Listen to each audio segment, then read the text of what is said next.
contemporaneidade a esta geração, como se ela tivesse surgido do nada. Ora, esta geração não é o reflexo das gerações passadas e não será o reflexo das vindouras? Nas gerações passadas as igrejas já não estavam influenciando. Essas são frutos da ausência da influência da igreja no passado, e as próximas serão semelhantes a essas, piores do que essa, porque essa também influencia. Então é um erro dizer assim, essa geração é produto do erro da igreja passada. O erro da nossos filhos escolheram. Então, todavia, eu costumo dizer sempre o seguinte: há duas formas de lidar com os problemas próprios. Uma como menino. E como o menino lida com seus próprios problemas? Julgando que o culpado deles está sempre fora dele. O problema é exógeno. O culpado foi meu pai, o culpado foi minha mãe, o culpado foi ele, o culpado foi ela. Os meninos, quando sofrem, se transformam ou deformam em caçador de culpado.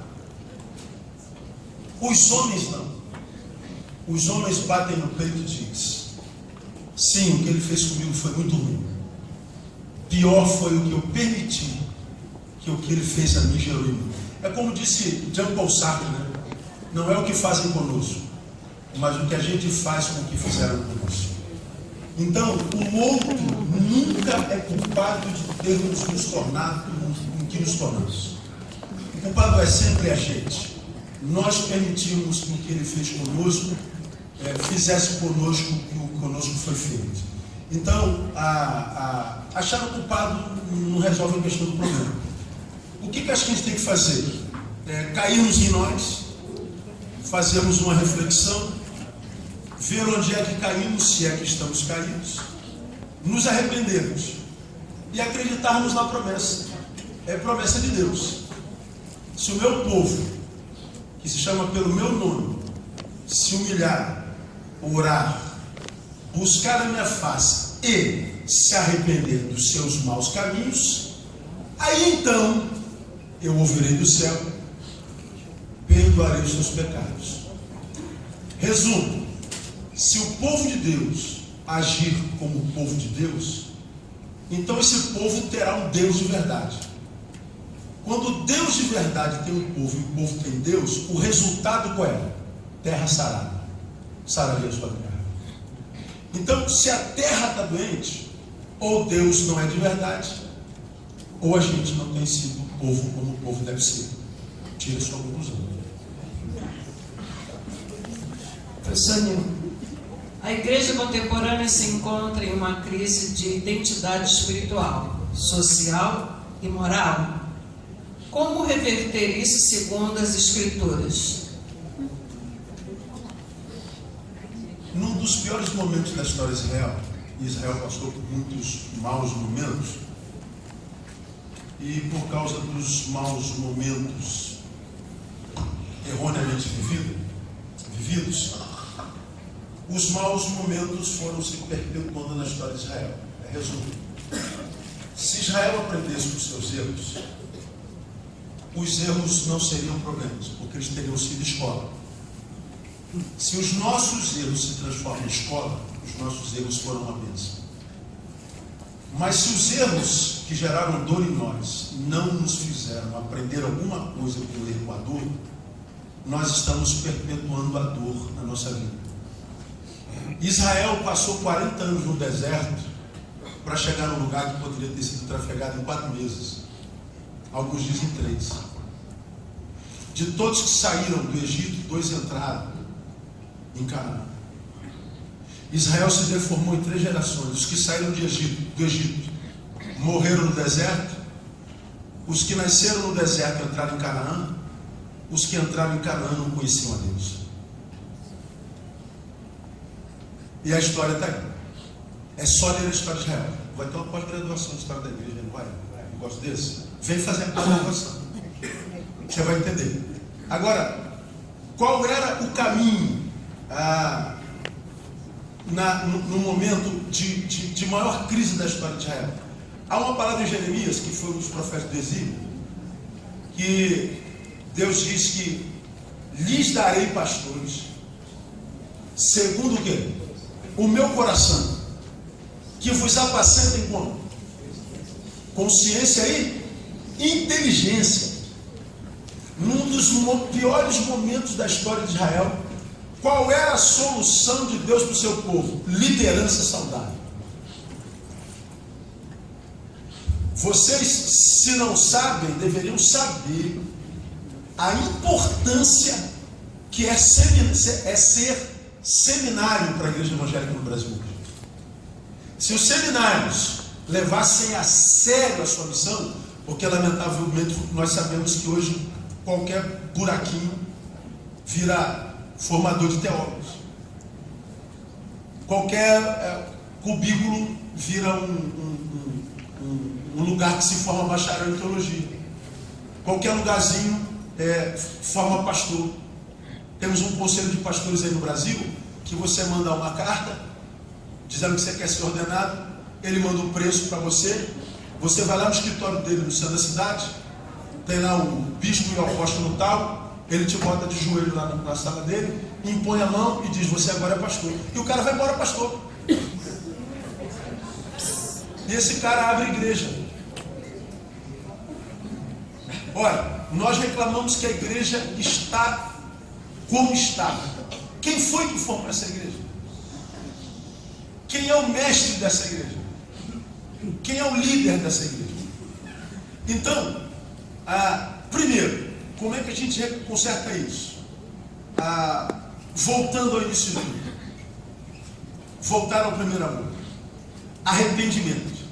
Como foi dito para a igreja do Apocalipse. Olha o que foi dito para a igreja do Apocalipse, gente. Olha a seriedade desse negócio. O Senhor diz assim para a igreja de Éfeso: conheça as tuas obras. E foi nomeando cada uma dessas obras. E quando você vê as obras da igreja, você vê que é uma igreja que funciona, que trabalha, que produz, que contribui. E depois que ele exalta todas as qualidades da igreja, ele diz que tem uma coisa que ele condena. Tenho, porém, contra ti o quê? Que deixaste o teu primeiro amor. Do que ele está falando? Do modo como começou, do modo por que foi formado, do que motivava o serviço. Jesus está dizendo assim: olha, você, igreja, faz o que sempre fez, mas até aqui eu te abençoei, daqui para cá eu te reprovo. Mas como que o Senhor me reprova se eu estou fazendo a mesma coisa? Porque a tua motivação mudou. Posso dar um exemplo? Falei que eu tenho que ser um cara inserido, compartilhar a bênção, eu tenho sede e sei que tem gente com sede, né? Aí eu pego, matei a minha sede, mas aí eu vou me tornar um abençoado, né? Aí eu compartilho com o pastor Germano, porque eu vi que o meu irmão estava com sede. Em solidariedade eu compartilhei, mas eu compartilhei com o Germano, descobri que o Esdra viu, e o Esdra comentou: olha, pastor, viu uma bênção, né? Que homem abençoado, rapaz, que ensino de crente. Eu ouvi, gostei, tocou no meu ego. Aí eu pego água, bebo de novo outro dia, aí vou abençoar a irmã, sério. Só que, aqui ó,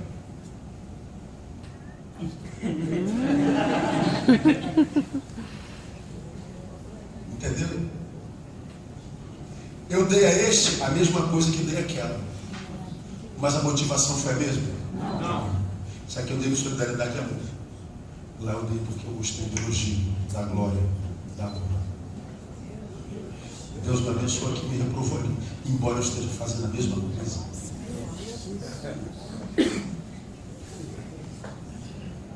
Ou nós nos arrependemos, ou nós vamos ouvir de Jesus o que foi dito para a igreja de Sardes: virei contra ti como um ladrão. O ladrão é o mesmo de João 10:10. A missão do ladrão é matar, roubar e destruir. Jesus está dizendo: o seu ladrão, igreja hipócrita, será eu. Aí Jesus não volta para nós, ele volta contra nós. Quando eu luto contra o ladrão que mata, rouba, destrói, vamos imaginar que ele seja o diabo, há esperança. Mas que esperança nós temos se nós estamos lutando contra um Deus irado? Arrependimento, conversão, retorno ao primeiro amor. O caminho do futuro de glória é o retorno e humilhação e arrependimento. Fizemos isso? Investe nos dois. Sobretudo sobre liderança. Porque a igreja hoje, na minha concepção, a brasileira tem muitos pastores, poucos mestres. E, como diz a palavra, o meu povo perece por falta de conhecimento, por falta de entendimento. Unção demais, poder demais, glória demais. E se não souber usar isso com entendimento? É como uma carroça, o cavalo puxando e o homem em cima. O cavalo é mais forte, mais poderoso que o homem, mas ainda assim puxa a carroça, porque o homem, embora mais fraco, tem inteligência. O que falta para nós? Entendimento, reflexão. Eu tenho aqui 3 perguntas, são parecidas. Uma delas está com o nome, pode falar o nome, né, da pessoa? É o Marco Antônio, do primeiro período, e a pergunta dele eu presumo que já está mais ou menos respondida. Eu vou fazer as 3 perguntas porque elas são talvez melhores se forem respondidas todas juntas. Essa diz assim: por que hoje os pastores consagram rapidamente crentes para pastor? Por que os crentes aceitam ser consagrados a pastor? Todos os escândalos que vêm hoje, e por causa dessa precipitação, vaidade ou por viver a mentira? Você já passou perto dela, de repente você dá um retoque. E as outras 2 aqui são muito parecidas, eu vou fazer de uma vez só. A primeira diz assim: em uma sociedade contemporânea, onde o sal mais do que nunca deve ser evidenciado, como criar em sua concepção carne, entre parênteses, músculos, fecha parênteses, e sal como um padrão de excelência para se fazer a diferença nessa sociedade contemporânea? E a outra, que é parente próxima dessa aqui, diz assim: depois de tudo que foi exposto, em sua opinião, o que poderia ser feito na academia para que nós, futuros teólogos e líderes, sejamos sal na medida certa? Então vamos, como diria Jack Stripador, por partes.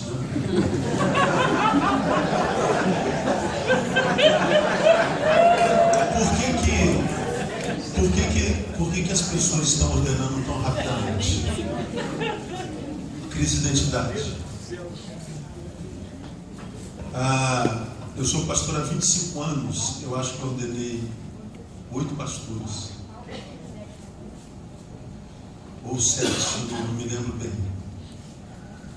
Nós somos 11 pastores na nossa igreja, de tempo integral, e tem mais uns 30 membros, pastores membros. Seminarista eu não sei números, eu não sei quantos tem lá. Qualquer um que queira estudar teologia, na minha igreja eu autorizo. Pastor, eu quero fazer teologia. Onde é que eu assino? Agora vem cá, não imagine que porque fez teologia eu vou te ordenar pastor.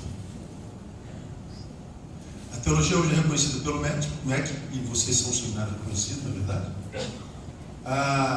Qualquer um pode estudar teologia. Isso não quer dizer que todo mundo que fez teologia tem que ser consagrado pastor. E nem que todo pastor tem que ter teologia. A teologia é uma ferramenta imprescindível, porque o pastor tem que pelo menos conhecer a Bíblia, mas não só. Então, por que a gente forma pastores? Crise de identidade. Eu não existo para consagrar pastores. Eu sou pastor, eu não tenho obrigação de consagrar pastores, porque nós cometemos um pecado grave no Brasil. Nós temos pessoas na nossa igreja que são excelentes crentes, mas não tem chamado pastoral. Consagramos pastores e se tornam péssimos pastores. Foram deformados de excelentes crentes a péssimos pastores. Lamentavelmente. Então, o critério é da liderança. Agora, eu já ouvi na minha igreja assim, pastor, poxa, o irmão fulano de tal fez seminário há tanto tempo, ele está desanimado, sumiu da igreja. Poxa, ele é tão bacana, tão gente boa. Vamos consagrar ele pastor para animar ele. Me mata, não mata ele, Deus. Vamos consagrá-lo pastor para animá-lo. O que isso reflete? A visão equivocada que o rebanho tem do pastor, do que é ser pastor. E por que o rebanho não sabe o que é ser pastor? Porque talvez nós sejamos pastores errados. Nossas igrejas, ser pastor no Brasil é inumano, gente. Essa ideia de que o pastor tem que ir atrás de tudo, que é ovelha, que não quer mais estar com a gente, não quer igreja. De repente nunca se converteu e a gente tem que estar atrás. Aí o sujeito joga na tua cara. Não, o bom pastor lá no aprisco e vai atrás de toda uma. E aí eu aprendi no seminário que eu tenho que ir atrás de todo mundo, o tempo inteiro, atrás de todo mundo. O cara não quer, o cara não vai, o cara não foi, o cara não vem. E eu tenho que estar atrás. Aí atrás de todo mundo, o cara despejava na tua cara toda a sua mágoa, todo o seu rancor, os traumas que tinha de 200 anos atrás despejar sobre você. Aí você ia para casa deprimido. E ele voltava para a igreja, ficava até se aborrecer de novo. Aí embora, tal. Aí tu tem que ir atrás dele. Fica igual um maluco, tu não dorme, tem telefone de madrugada. Tu tinha marcado uma janta com a tua mulher, mas o cara gritou lá e tu tem que ir para lá, larga a mulher para lá. E marcou futebol com o filho, não vai mais com o filho. O papai está no ministério. O filho odeia o ministério porque ele é órfão de pai vivo. A mulher viúva de marido vivo. Porque ele está cuidando do filho dos outros, da mulher dos outros, do marido dos outros, de todo mundo. E acha que isso é virtude. Aí eu vou para o texto. Jesus deixou os 99 e foi atrás de uma. Onde é que essa alma estava? No abismo. Diz que o pastor colocou no ombro, tratou a ferida e trouxe com ela no ombro. A pergunta exegética é: a ovelha que estava ausente não estava no aprisco porque não podia ou porque não queria? Não podia, estava ferida, não estava podendo andar. Portanto, a ausência não foi uma ação volitiva, não foi da vontade. Agora hoje não. O cara quer cantar na igreja, o pastor botou ele para cantar no culto de terça-feira à noite. Sumiu. O que foi, irmão? Eu quero cantar domingo.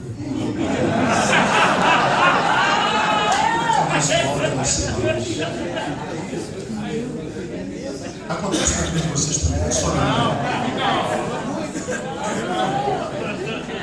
Olha o caso da minha igreja. Acabou o culto, o pessoal foi lá na frente me cumprimentar, pastor para lá, o pessoal.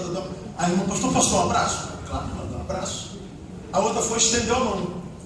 Eu apertei a mão. Subiu. Deu 2 meses e alguém, pastor, o senhor está sabendo a irmã? Escutei ao senhor. E entra na fila. O que eu fiz dessa vez? Ela falou, o senhor odeia negro. Pastor, o cabelo é duro. Se a princesa não tivesse assinado a lei lá, você acha que eu estava na fazenda ou na senzala? Onde é que você acha que eu estava? Minha avó é negra, minha esposa é mulata, eu sou negro. Não tem vergonha de dizer. Não, eu sou negro, passou de meio-dia, é meia-noite. Olha, o pastor odeia negro. Por que eu odeio negro? Porque a irmã que quis me abraçar era branca. Ela que estendeu a mão era preta. A irmã branca ele abraçou. Eu que sou negro, ele só apertou a mão. Na cultura pastoral, vai atrás dela, pastor. Ô, irmão, eu gosto de preta também, irmão.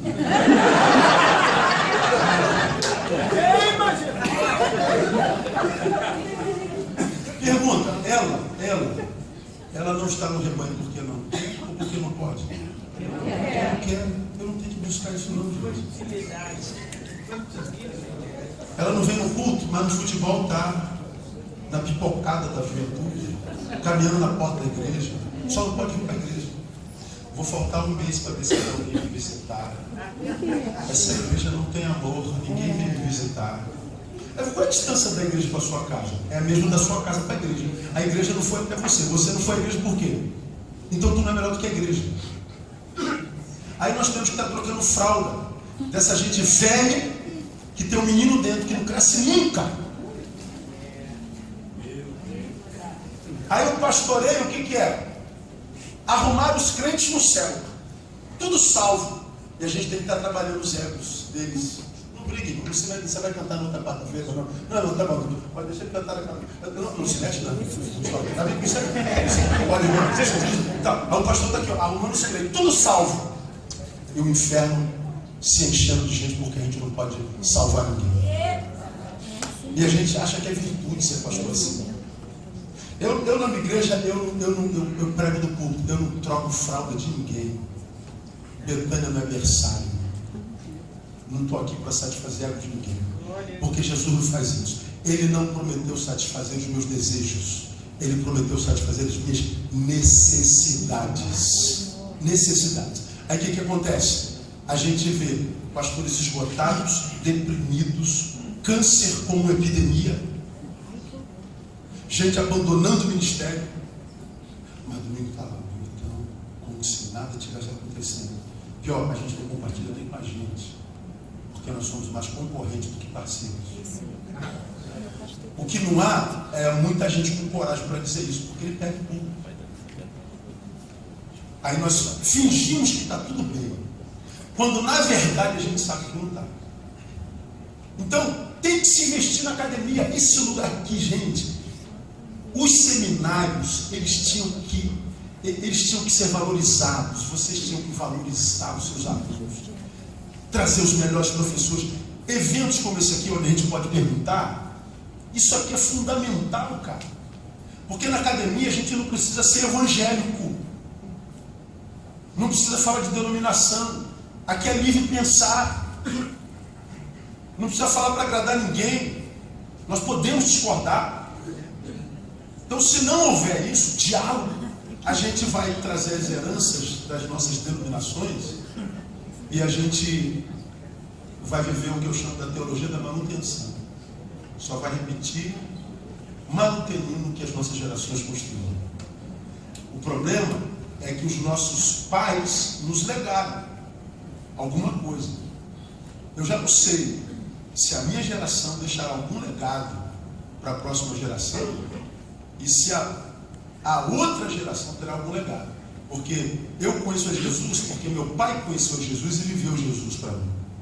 Os pais de hoje já não vivem Jesus como os nossos pais viviam. Então é possível que os meus filhos conheçam a Deus, mas eu não sei se os filhos dos meus filhos conhecerão. A geração que saiu do Egito morreu, aqui nasceu no deserto, entrou em Canaã e aqui entrou, não conhecia mais a Deus. Então, a formação do pastor é fundamental, a formação do teólogo é fundamental.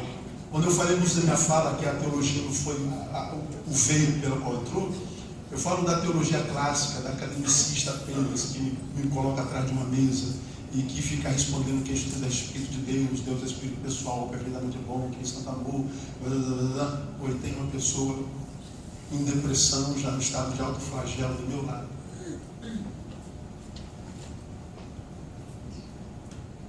Eu preciso ter uma teologia que encarna, uma teologia que pode ser tocada, um amor materializado, palpável,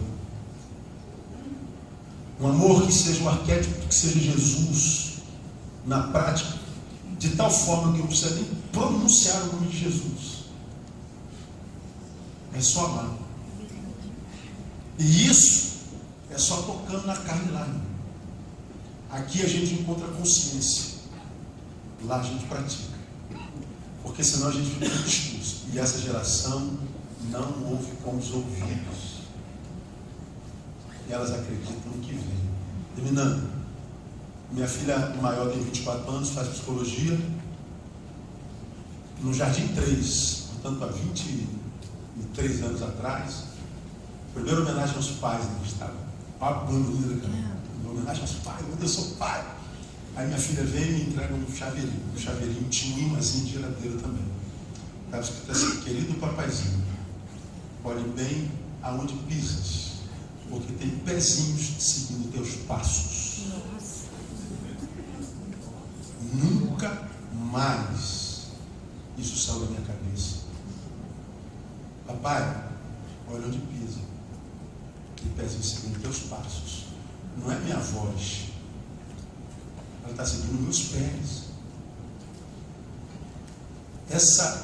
A escola da Tamara não sabe o quanto me abençoou com essa palavra. Eu descobri que se eu não for o que eu digo ser em casa, não adianta ser em lugar nenhum, porque senão seria o mal dos hipócritas. Qual é a marca mal dos hipócritas? Do hipócrita? Ser crente em todo lugar, menos em casa. Uma teologia que encarne a graça, que encarne a fé, que produza e que possa ser tocada, que gere uma fé que tenha inteligência, que faça as perguntas certas, que dê respostas consistentes e, sobretudo, seja resposta para essa geração perdida. Pastor, eu tenho aqui 4 perguntas, eu vou sintetizar 3, porque uma delas, as 3 o senhor já tocou nesses assuntos, e tem uma nova aqui, um tema novo, que eu acho que haveria bastante exploração do assunto. Então, sintetizando a primeira pergunta, entendendo que estamos em uma caminhada e nos perdemos por diversas situações, recusando qualquer tipo de fórmula, 1 ou 2 ou 3 passos, que resolve imediatamente a situação. Qual é a atitude? O senhor já disse isso aí, já disse, mas talvez ratificar. Qual a atitude inicial para retornar, para voltarmos na direção certa do caminho? Boa pergunta.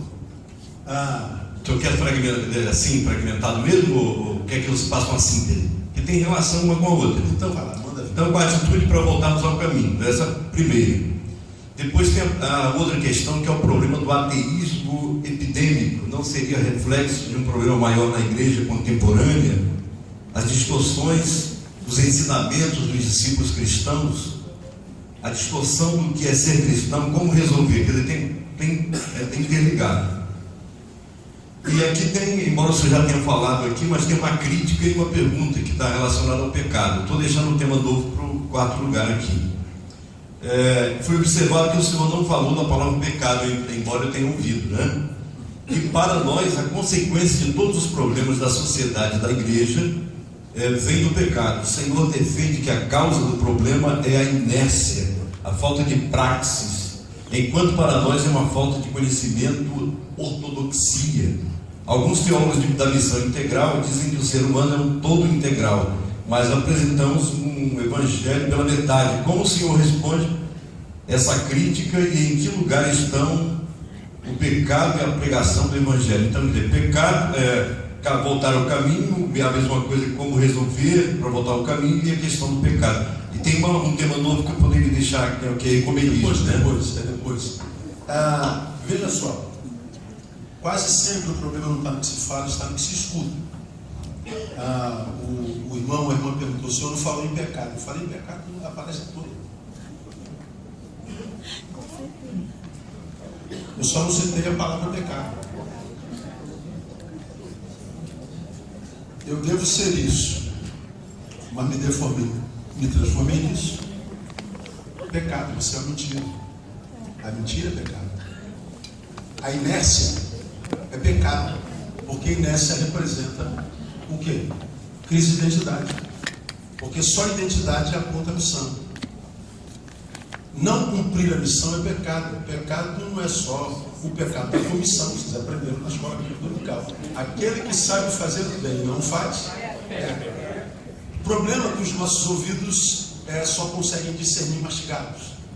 Eu preciso unir o P, o E, o C, o A, o D e o O para ter um pedaço que é pecado. A gente não conhece mais o pecado estrutural. a gente não conhece o pecado da omissão. Por quê? Por causa da mente dogmática. É o dogma. E o que o dogma faz? O dogma interrompe o fluir do Espírito Santo. Aí a gente só acredita que o Espírito Santo está fluindo quando as minhas sensações demonstram.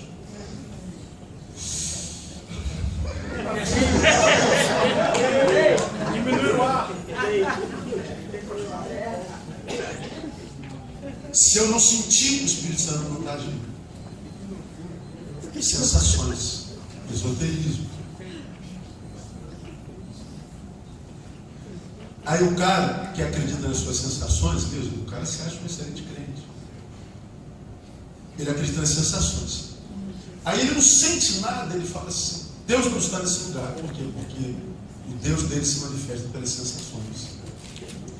Quando ele se encontra na bifurcação da vida, ou seja, nas dores, nas adversidades, quando ele se encontra consigo, e ele não está resolvido consigo mesmo, e quase sempre quem não se resolveu consigo, ele recorre à religião. Os mais religiosos, aqueles mais austeros que você conhece na sua igreja, são os que têm mais problemas consigo mesmo. Como não há fluir de Deus dentro, ele tem que se dedicar às instituições para que ele se sinta prestando serviço a Deus. Tire a instituição dele. Amor. Ele é o mais santo. Olha dentro do olho da esposa, ver se brilha, se aviso. Dogma. Então, quando eu falo assim, quem não resolveu o seu problema de identidade, virou mentira. Bom, você cometeu um pecado deixando de ser quem é.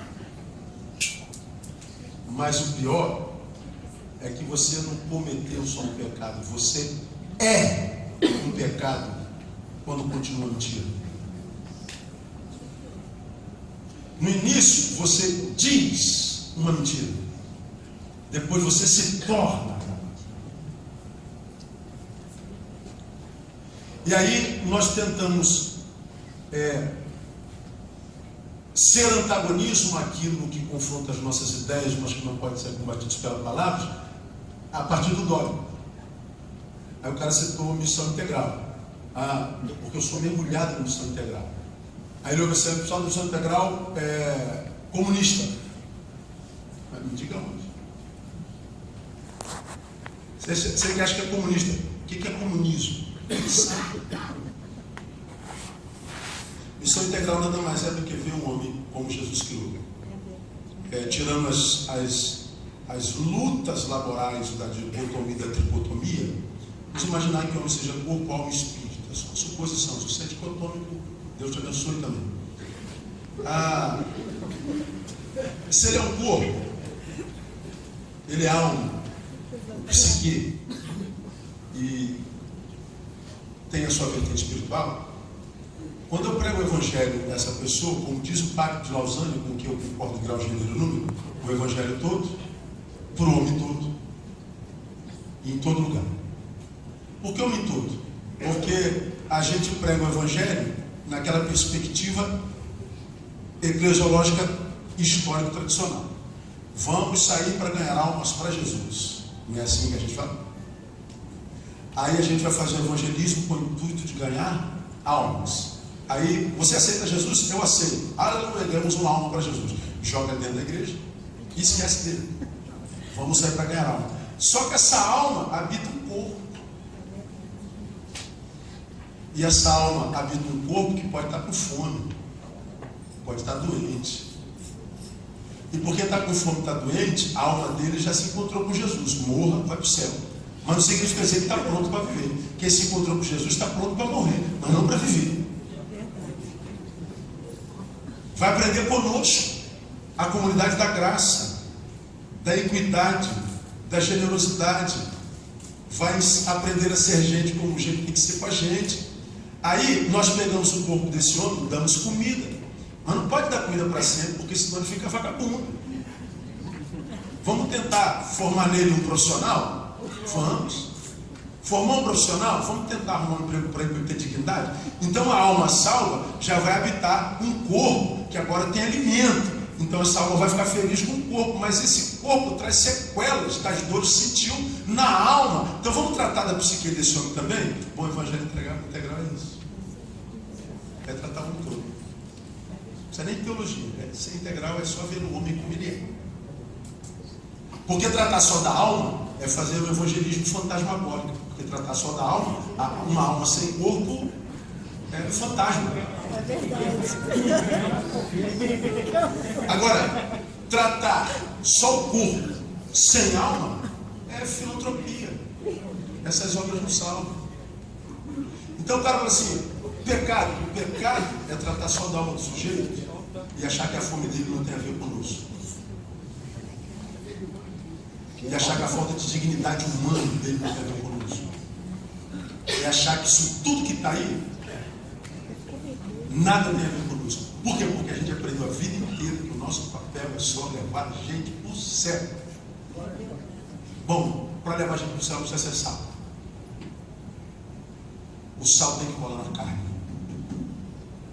Se não cola na carne, não presta para nada. Se eu não colo, se você não cola, você pode estar na igreja, no culto das 8, das 10, das 12, das 14, das 18, das 20, e na vigília que começa às 22. Pode fazer jejum, subir montanha, fazer o que você quiser. Colou em alguém? Você abençoa alguém? Não, então você não presta para nada. A não ser para morrer. E enquanto não morre, vai viver humilhado. Sem significância na sociedade, em lugar nenhum. Vai ser aquele crente, como a maioria de nós conhece, chato, antissocial, não é humano, repelente, que ninguém quer ser igual, que não atrai nada, mas a despeito disso, se acha o melhor de todos eles. Então, não há outro jeito de viver o evangelho senão integralmente. Eu não consigo ver, porque Jesus foi assim. Jesus por exemplo, quando entra em Gadara, tem lá um demoniado gadareno. Jesus foi lá só para tratar daquele cara. E quando eu olho para o gadareno, eu vejo uma reprodução dele na nossa geração hoje em alta escala. Porque qual é o enredo do gadareno? Muitos em um, impedindo esse um de ser ele mesmo.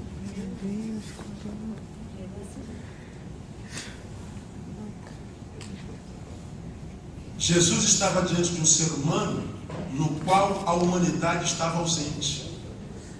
E toda vez que Jesus está diante de uma humanidade ausente, ele está diante de uma abominação. Jesus age e mostra a amplitude da sua graça.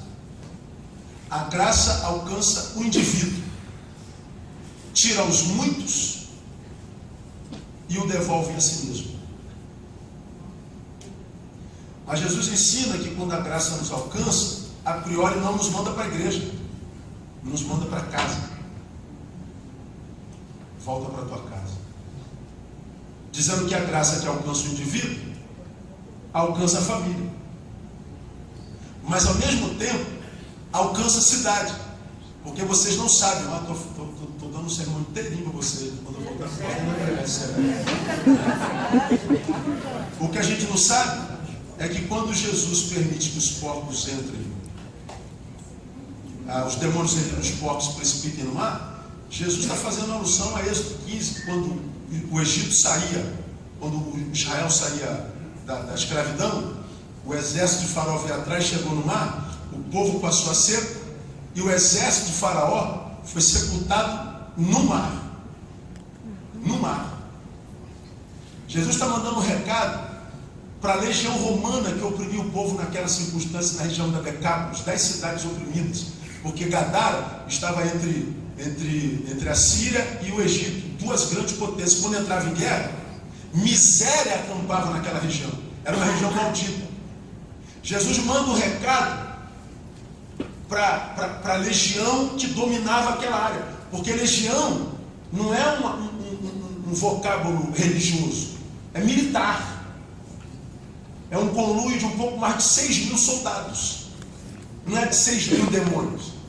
Os 6.000 demônios entram nos porcos.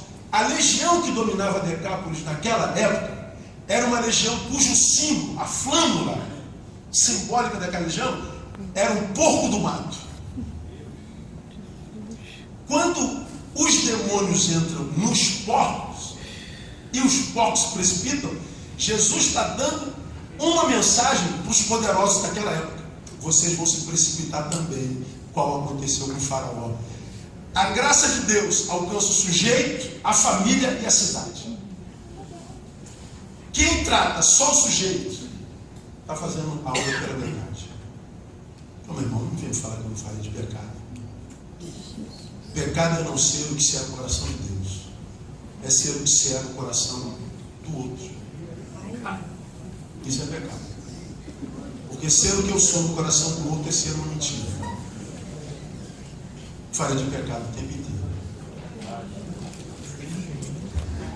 Nós temos 10 minutinhos para fazer mais 2 perguntas.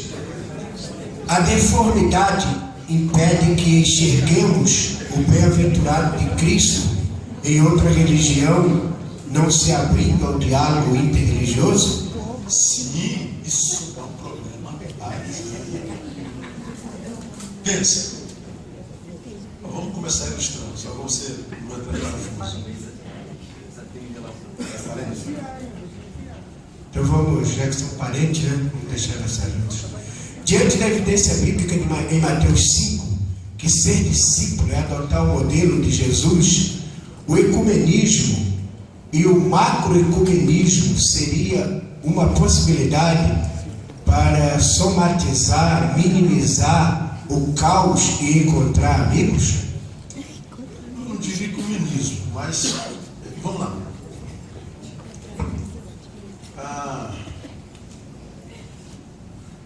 Como que posso usar a palavra? Jesus reúne-se seus melhores amigos. Jesus escolheu 12 dos 12, 3 dos 3 1. Ou seja, mesmo Deus, quando o homem não se permitiu ser homem sem amigos. O Evangelho é relacionamento. Ele pega os 3 e sobe para o Monte da Transfiguração. Tem aquela experiência fenomenológica. A experiência foi essa. A formação da identidade dos discípulos. Porque quando aparece Elias e Moisés, aparece a lei e a profecia, a Bíblia deles. E Jesus diz, a palavra diz que uma voz do céu, com uma nuvem e uma luz, desce sobre Jesus e diz: este é meu filho amado, é ele que você tem que ouvir agora. Não é mais lei, nem profecia, Jesus. Ele está desconstruindo a influência judaica, religiosa, nos discípulos que iam dar seguimento à obra de Jesus. Agora é Jesus. Aí ele ouviu. Eles descem no monte. Tu imagina, cara, tem gente que sobe ao monte hoje, não vive nada disso. E o cara desce, chato pra caramba, achando que é o mais crente do mundo. O cara acha que é crente pra caramba. O irmão mora no monte? Não, só podia ser batista, né? Ou presbiteriano? Tu não mora no monte, com certeza. Só podia ser presbiteriano. Ó, metodista a metade do mundo. Monte baixinho. Aí, a gente acha que a gente é sério em função das nossas práticas dogmáticas. Bota na cabeça do cara que Jesus só subiu o monte para orar porque ele não tinha sossego embaixo. Não foi porque é poder no monte. Ele não tinha sossego embaixo.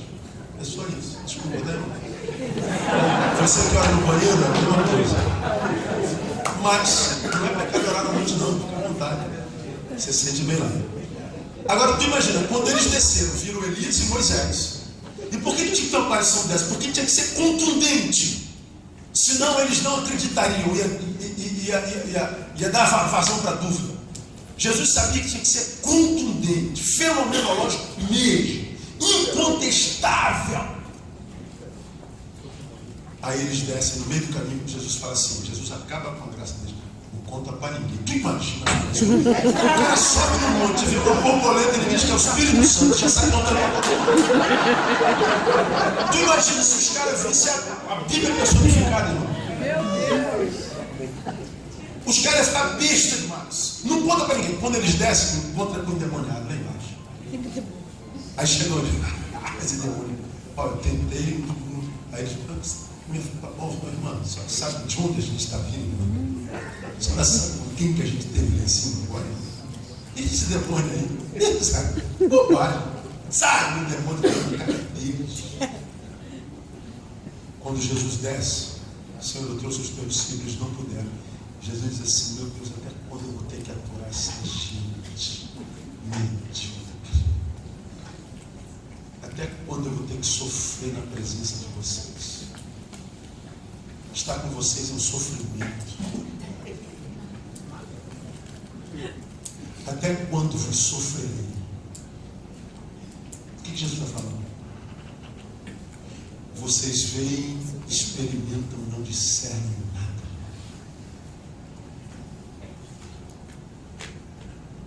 Resolveu o problema? Não. Lá na frente tem um grupo expulsando demônio. Tem um grupo pregando o reino, tem um grupo sendo solidário, abençoando. Jesus, olha, nós mandamos eles parar porque eles não andam com a gente.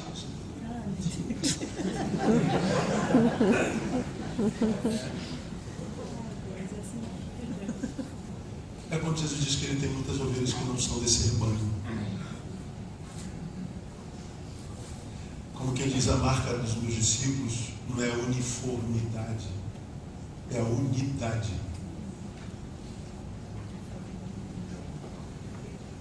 A uniformidade tem a ver com o que se vê, tem a ver com geografia. E a unidade com a missão. Jesus está dizendo que tem muita gente dele, que a gente nem imagina que dele é, e tem muita gente conosco que ele não conhece.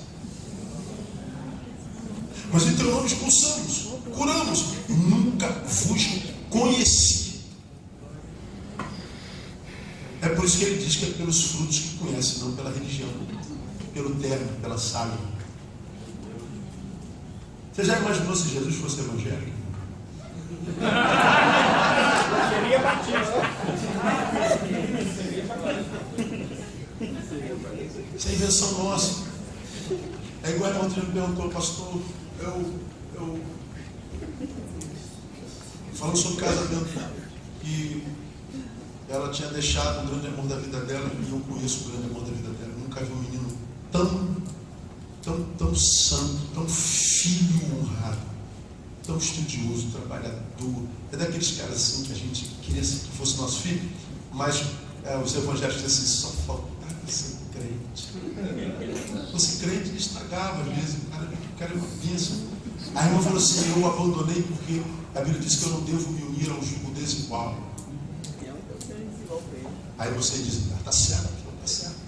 Pois é, só que quando Paulo escreveu sobre o jugo desigual, não existia igreja batista, assembleia católica. Não tinha centro de umbanda, Então ele não estava falando de religião. Ele estava falando de propósito de vida. Tem casamento desigual entre dois assembleianos, entre dois batistas, entre metodista e presbiteriano. Só para excluir você.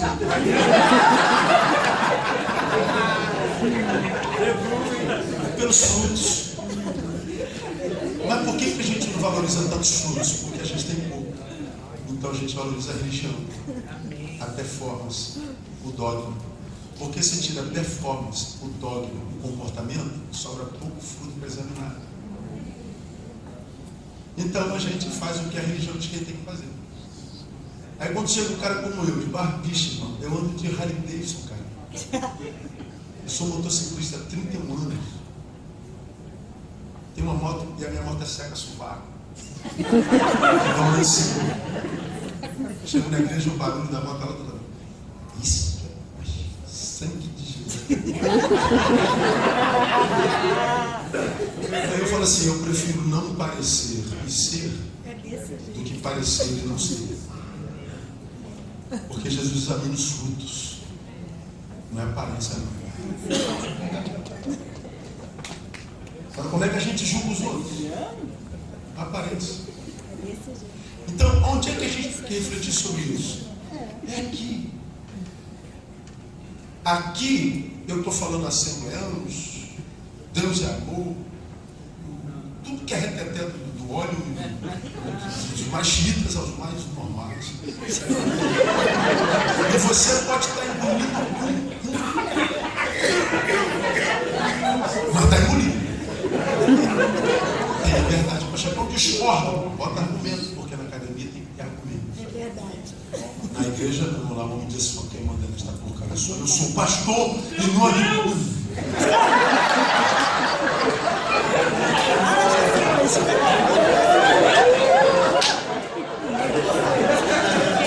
Porque isso aqui é importante. Vocês todos vão sair daqui, vão me buscar na mídia. No Face, tem 200 Face fake mil. O meu é só uma fanpage. Pastor por extenso, meio barreto. O resto é tudo fake. Aí você vai jogar meu nome no Google, tem 200 páginas com meu nome. Aí tu vai começar a ouvir Neil, vai ficar maluco.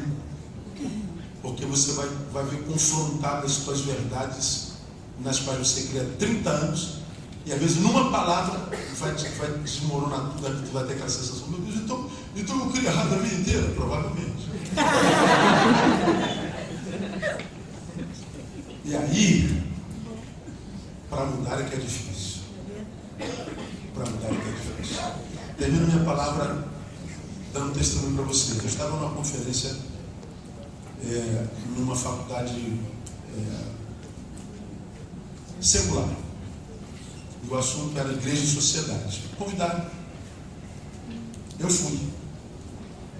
Eu dei minha palavra. Tal.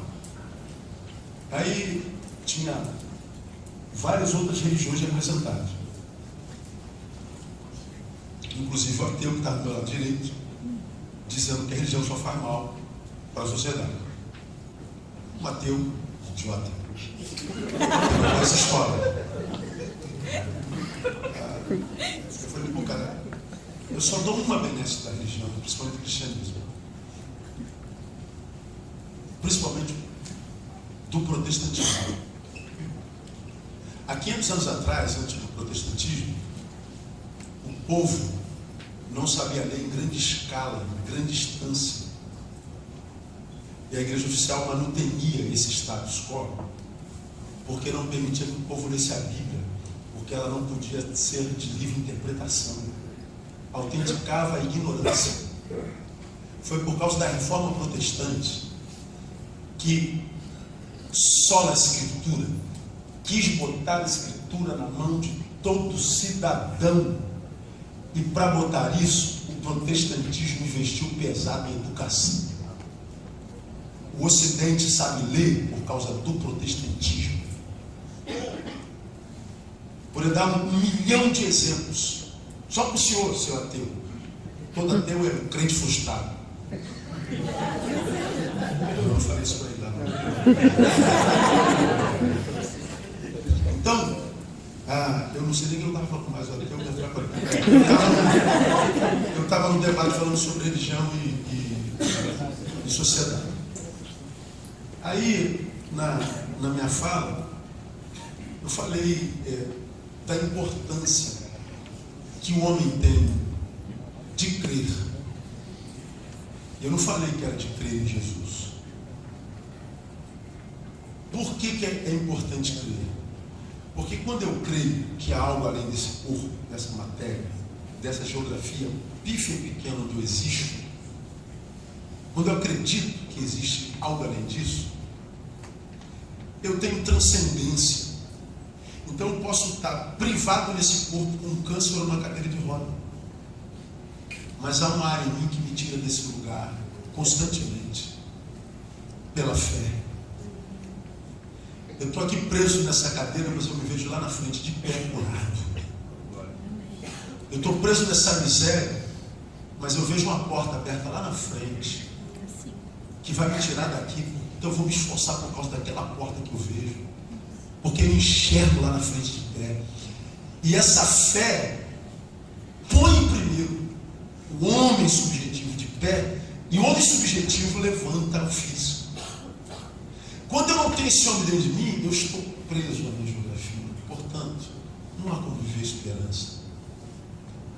Tirar a religião, eu falei religião, mas coloquei fé, é roubar do homem a sua transcendência. É roubar do homem a capacidade de sair da terra de vez em quando. Porque viver na terra 24 horas, ininterruptamente, está insuportável. Está insuportável. Mostrei algumas dessas pesquisas e falei da necessidade do homem de transcendência.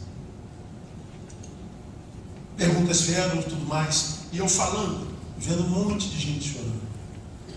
Porque a academia é o campo do ateísmo. Um monte de gente chorando. Com a fala do pastor, que quando apresentado como pastor é logo, corta a comunicação. Então me apresentaram primeiro o currículo, lá no final, o pastor tem que me meter. É como eu me tive apresentado. Pastor tem que me deu nem para ouvir direito. Mas foi na fala do pastor que está todo mundo com as lágrimas assim. Quando eu acabei, por que vocês estão chorando?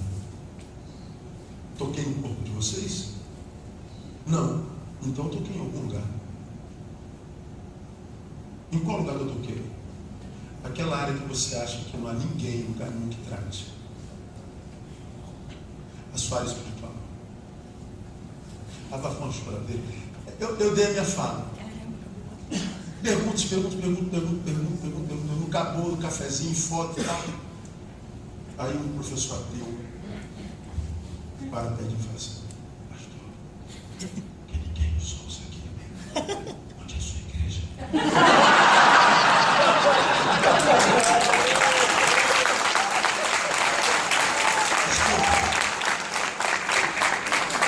É minha ovelha.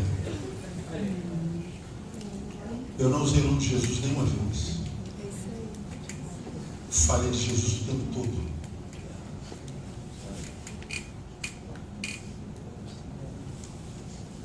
Ele me ouviu porque achou inteligência na minha fé.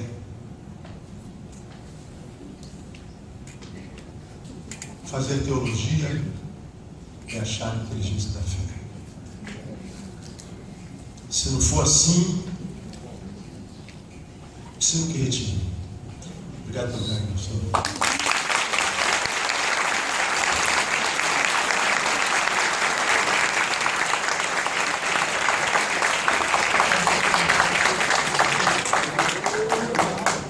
Eu quero agradecer.